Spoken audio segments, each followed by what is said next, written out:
Serangan membabi buta Rusia menyasar Terny, tepatnya di posisi tentara Ukraina.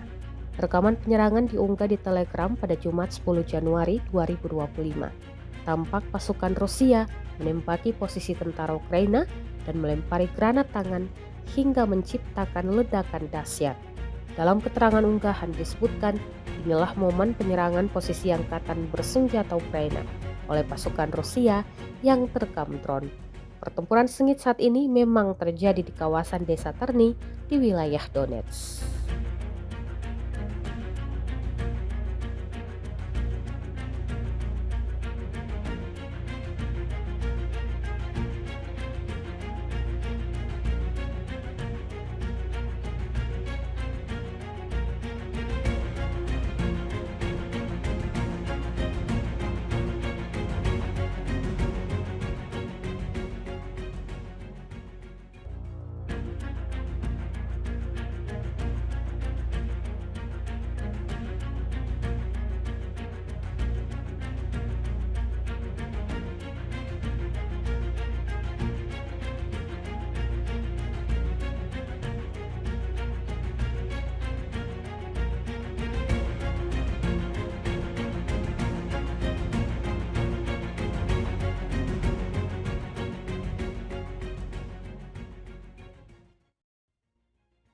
Download Tribun X sekarang, menghadirkan lokal menjadi Indonesia.